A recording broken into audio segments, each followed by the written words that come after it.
going to move on to chapter 3, where we're going to be looking at jigsaw and emotional intelligence. So at this chapter, we're going to look at the components of emotional intelligence and then how the jigsaw framework, behavioural framework, can provide a kind of a practical structure for helping you to understand emotional intelligence.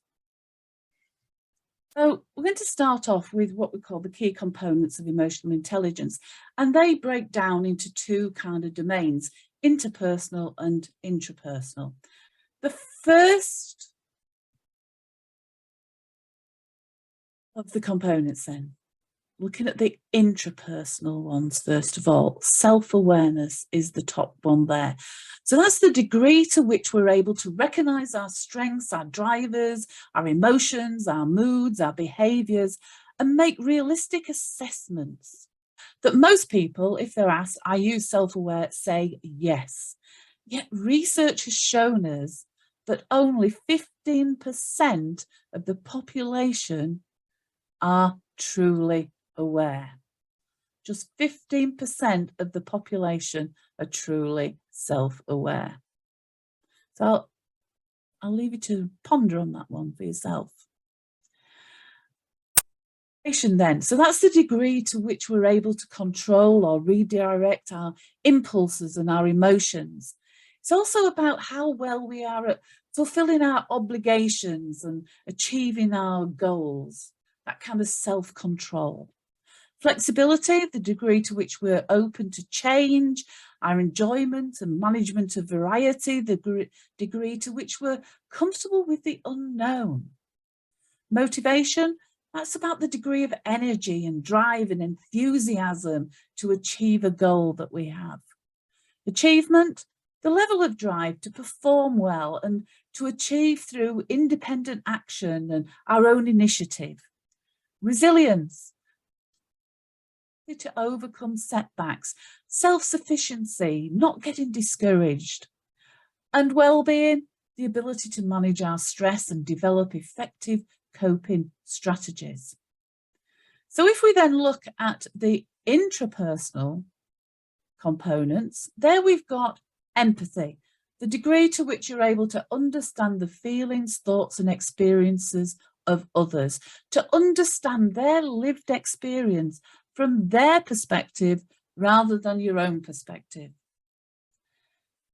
Energy, that's about our commitment and the energy that we direct towards others, the actions that you actually carry out, the level of commitment to actually getting and acting upon feedback that will then improve your actions and improve your relationships with other people. So how much energy do you put into building those relationships? How committed are you to that?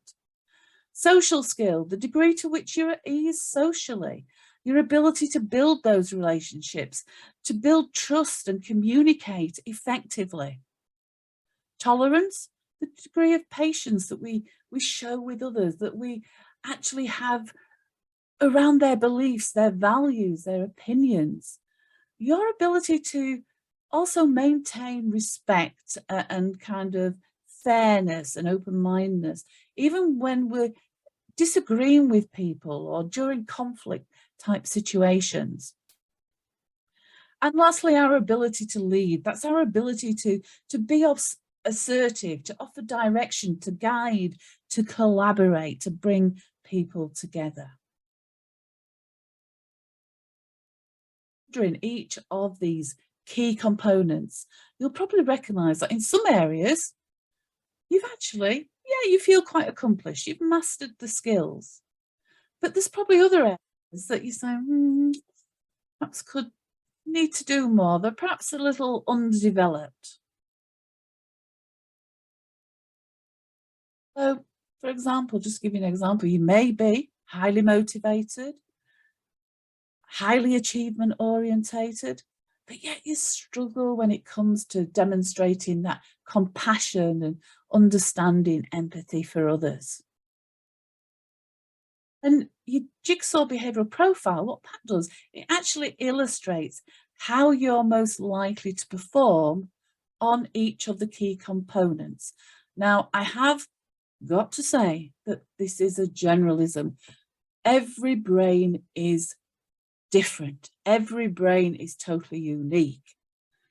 Even the wiring, even the parts of the brain that we use aren't always the same parts of the brain that the next person would use in a similar situation. So all we can do, and all we are doing here, is offering you insights, a guide, a framework as a starting point.